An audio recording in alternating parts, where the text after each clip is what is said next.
Я тоже хотел о другом сказать. Международные события куда важнее, но предыдущий оратор меня переориентировал. Это просто голова кружится, когда я слышу выступления коммунистов. Оказывается, народ все решает. Как хорошо, а? Народ все решает. Народ до сих пор за Лужкова, господин Локоть. Народ до сих пор в Москве за Прохорова. Давайте прислушаемся к народу. Вернем Лужкова, поставим Прохорова. Это все народ. И старый, и современный. Чудовищно такие фразы говорить. Это когда, где народ что-нибудь решал? Это что, народ Британии решил подслушивать русского президента в Лондоне в 2009 году? А подслушивали? А что народ Британии? Он же молчал, он ничего не знает. Что, народ решает.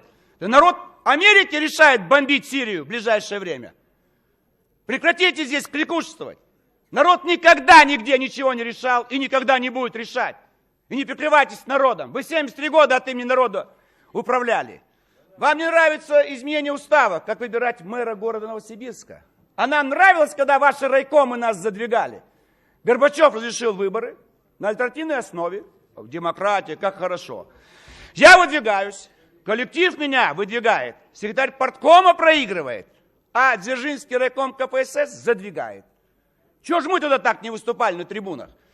Так что вот это вот не надо так делать, господа коммунисты. Когда вы террором занимались 73 года, и оказывается народ управлял нами, да, народ управлял. Это чудовищно вообще. Советские военнопленные вернулись из плена, вы их в тюрьму направили.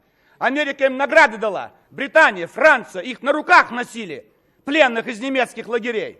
Потому что они тоже защищали родину, сидя в лагерях в чужой стране. А вы их всех направили в ГУЛАГ ваш собственный. И все про народ они говорят, про народ. Если вы упрекаете Единую Россию, вы, может, в чем-то правы, но их руководитель Медведев не сложит в себя полномочия, как ваш Горбачев, и не распустит эту партию. А вы уже распустили свою партию. Вам-то что говорить про какие-то колебания в другой партии? Вы с позором разбежались все в августе 91 года. Разбежались, помолчи, Коломейцев.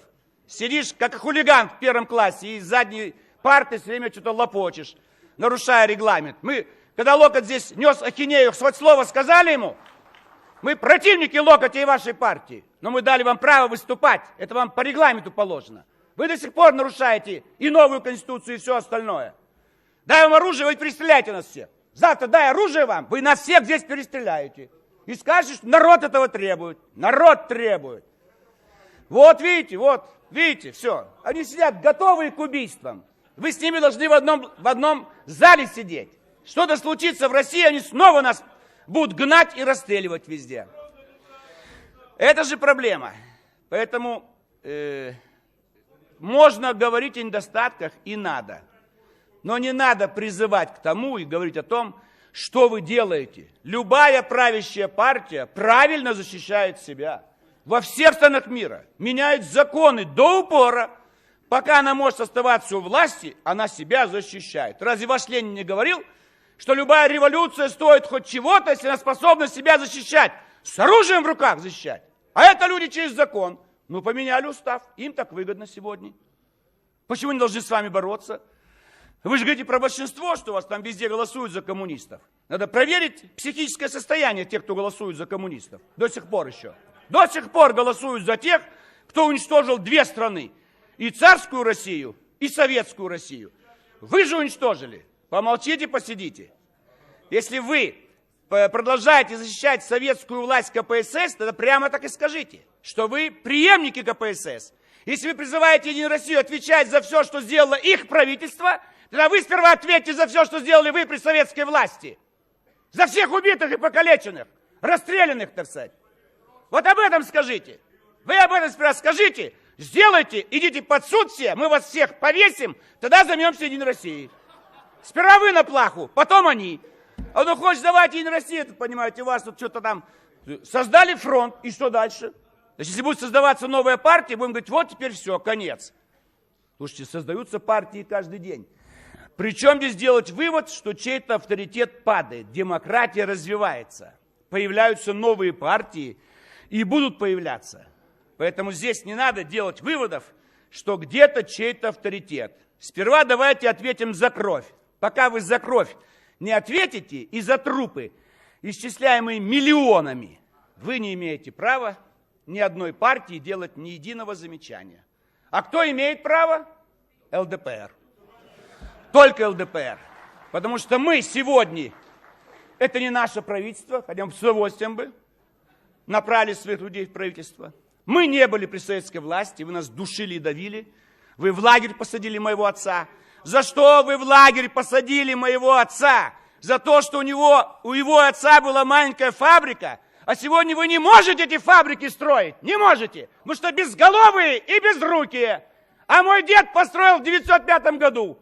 Вы в это время организовали московское вооруженное восстание. Вот две разницы, вот две партии.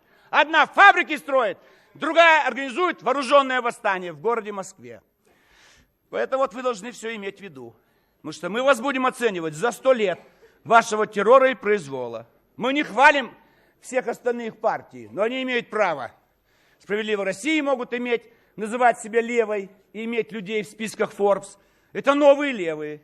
Левый вариант войти в список Forbes. Наверное, вот из-за этого как бы их левизна. То есть они не за народ, а за левые варианты проползти куда-то в списке Forbes, чтобы сверхбогат. Где-то в левой партии были бы люди в списке Forbes, а? Левый президент Франции последнюю бутылку вина из подвала своего дворца отдал. Нету ничего уже у него. Ходит в одном костюме. А это левая партия в списке Forbes. Ни одного француза там нет. Ни одного левого деятеля нет. А «Справедливая Россия» половина уже членов партии, вот левые у нас. Это единственная чистота. Вот там они сидят. Эти 3 ячейки, 60 чистых. И сегодня наш кандидат в мэры Москвы. Самый образованный, чистый, современный, молодой человек. Мы показали, что вот молодежь реально идет и вступает в бой. А у коммунистов все седовласые. Это хорошо, но молодежь Москвы вас не поймет сегодня. Не поймут они. Но это ваше право. Вы имеете право. Но не надо запрещать нам критиковать какие-то этапы в истории нашей страны. Вы никакого отношения не имеете ни к Ленину, ни к Сталину. Вы что, его современники, что ли? Кто вам дал право его хвалить или, так сказать, не хвалить? Вы можете давать оценку, но нам запрещать не имеете права. Вот это вот вам такого права Конституция не дала. Поэтому я был всегда и буду всегда самым ярым антикоммунистом. При этом я буду хвалить брежневский этап. Не потому, что Брежнев был генеральным секретарем. Потому что действительно, после многих лет страданий, хоть немножко вздохнула страна. Я 2 квартиры сделал, я 2 машины купил. Все при Брежневе. Все это можно было. Легально, в рамках закона. Это Ельцин нам не дал. И в магазинах было что покушать. И отдыхали каждый год. И гордились, но не коммунистами гордились, а страной гордились, которой коммунисты имели самое опосредованное такое значение. Поэтому нас должны волновать с вами сегодня политика Великобритании. Это наш враг номер 1. От убийства нашего императора Павла I все это сделали британские спецслужбы 212 лет назад. До сегодняшней Сирии, когда они ее будут бомбить, это Испания 1936 года. И мы опять на стороне республиканского правительства. Мы защищаем тех, кто находится во власти. В Мадриде, сегодня в Дамаске. Но после, так сказать, Испании наступила Польша. Испания 1936, Польша 1939.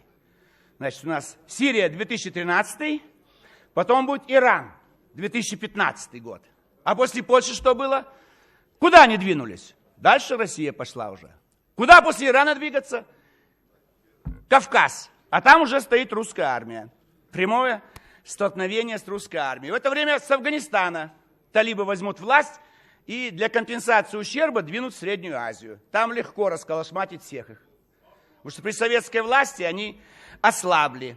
Умеем делать прогноз. У вас только Карл Маркс, и там эта дурацкая его повесть «Капитал». Какой же дурак будет организовывать производство, чтобы все деньги отдать рабочим? Если я шил 12 костюмов, я отдам рабочим, а прибыль вложу, куплю еще станки. Буду выпускать 50 костюмов. Нет, нельзя. Это называется эксплуатация. Это же бред. Он был сумасшедший, Маркс. Его выгнали из Брюсселя. Вся семья были сумасшедшие. Все закончили жизнь самоубийством. И этот человек, памятник стоит. Где, в какой стране мира стоит памятник Карлу Марксу? Нигде, ни в одной стране мира. И здесь отсюда... Спасибо. Два выступления.